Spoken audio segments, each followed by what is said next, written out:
Salutations, friends and strangers of the interwebs. Welcome back to the channel, Stevie Wonder Woman. I am said Stevie. What's in the box?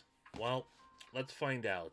So this comes from Blade HQ, and yeah, I know what's in the box, but let's find out. So it is Thumb Stud Thursday, and I am using my newly acquired Quiet Carry Waypoint to unbox this today. This thing is sharp as hell, as I pointed out in my first impressions video last night. So let's just get into it as I fumble. I'm just going to slice into it here. Alright, so we got some tactical peanuts going on. I don't know if there's... So, that's the first thing that's in there. Is there anything else in the box? Does not appear to be. So, who's that? That is Glow Rhino. If you're not familiar with Glow Rhino, they make all sorts of tritium products. I got this little Glow Rhino glow bead on my key ring, and then I've also had for quite some time their little glow fob. So I'm assuming that you guys are all familiar with tritium. Tritium has to do with space gases and nuclear reactions and you know, a bunch of stuff that I don't understand. But basically, for lack of a better term, although I know it's not actually glowing, it has to do with gases and whatnot. This actually does illuminate when there's no light. So you can already kind of tell here, you know, as I kill the lights a little bit, you can see it still has a glow to it. So I like having these on my keys to help find them in the dark if need be. So Glow Rhino has, over the last little while, outside of putting out different keychain fobs and pry bars that have tritium, they've done some aftermarket parts with Benchmade and Spyderco. They recently came out with a knife. I think it was called the Reactor. Yeah. Anyway, they have partnered with my favorite designer to do another knife. And that knife is this one here. So you get this little card in here. And here what it is. The LightBringer, designed for you by Ferrum Forge, professionally illuminated with self-powered tritium, G10 handles, blade steel is Nitro V on ceramic ball bearings, proudly built in Detroit with Swiss tritium. Follow us on Instagram at GlowRhino and glowrhino.com. So this is saying that it is, I don't know who the OEM is on this, but I don't think that the knife is made in the United States. So right off the bat, let me say, I'm obviously more interested in this because it is a Ferrum Forge collaboration, and I'm also a fan of Glow Rhino. But as I've already talked to a couple people, I'm not a fan of this, the name of the knife. I get it, and I'll show why, you know, it's called Lightbringer, but I'm a big Game of Thrones fans, and I think that that's kind of what they're playing on. Lightbringer, obviously, if you follow, was Stannis Baratheon's sword, and, you know, the prince that was promised. Lightbringer was going to be pulled from the fire, you know, for the champion of the Lord of Light or something. You know, for the night is dark and full of terrors. So I get why they're going with it. Look, tritium, light, sword, it's a knife. I get it, but I think it's a silly name. But this is, so let me put that back away. So here it is. This is just a basic G10 scale here. You can see the Glow Rhino emblem on the pivot there. There is tritium in the thumb studs. This is a thumb stud and flipper. On the back side, you see, I'm not a fan of that. Having Glow Rhino on the pocket clip. I don't think badging needs to be there. But this is a loop over style pocket clip that is set up right now for right-handed tip down, or excuse me, tip up carry.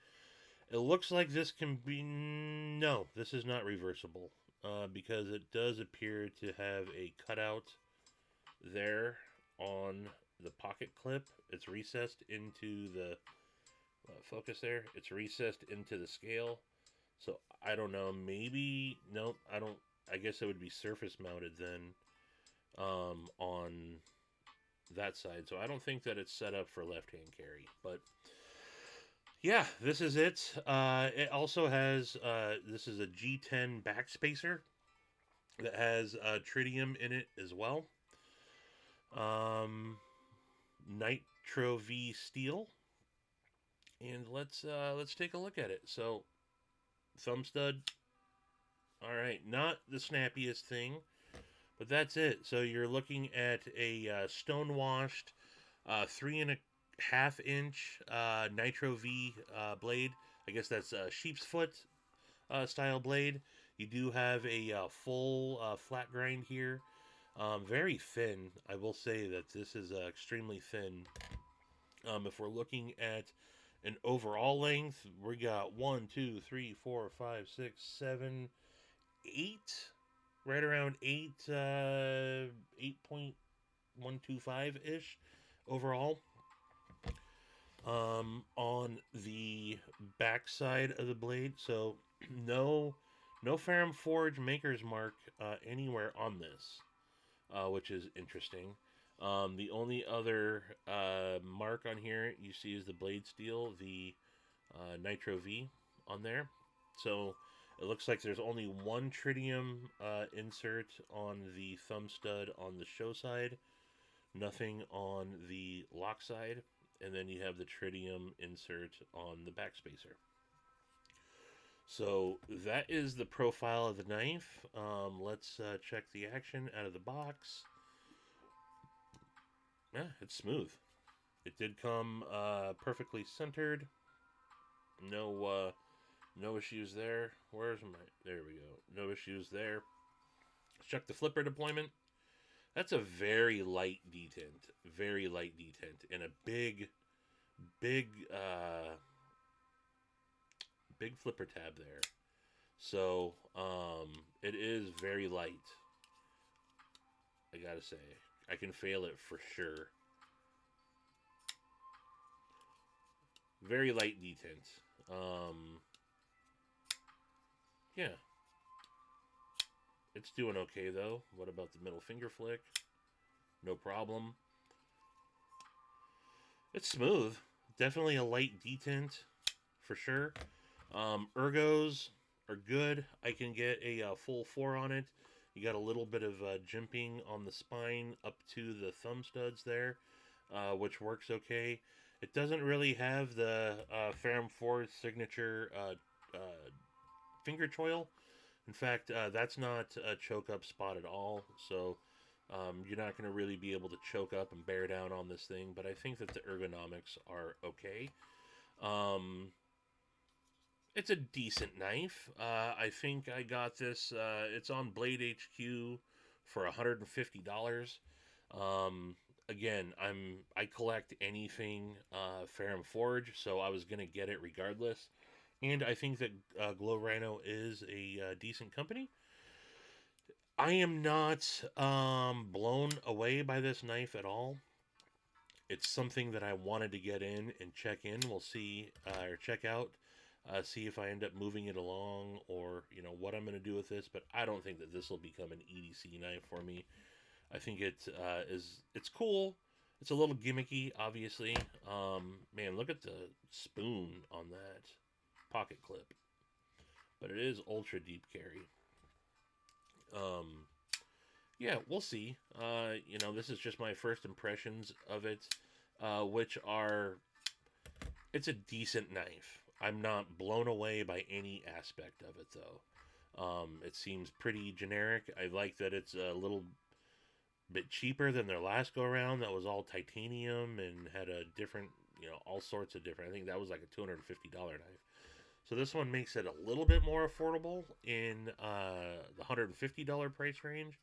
But I think honestly, what's out there now in that price range, you're paying for the tritium more than anything. You take the tritium out of this, and this is Sencut. You know, this is a Kubi. This is nothing wrong with those, but this is a very very budget feeling knife. There's nothing premium about this. You know, I guess you're getting some nice Nitro V steel. I like Nitro V,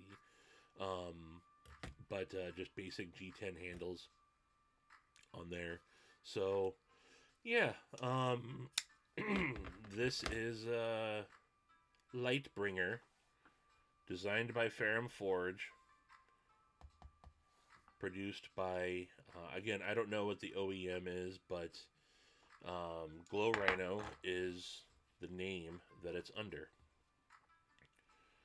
So again, I will. I'm not affiliated with Glow Rhino in any way, shape, or form. I have been using their products for several years now, though. So their sister company is Night Vision, and I have Night Vision night sights, tritium night sights on all of my pistols. So I'm familiar with them. I think they're a great company. I would say support them. They're good, but the knife is, I don't know. Again, it's decent. They also have this in a Jade G10 blacked out blade version that you can get.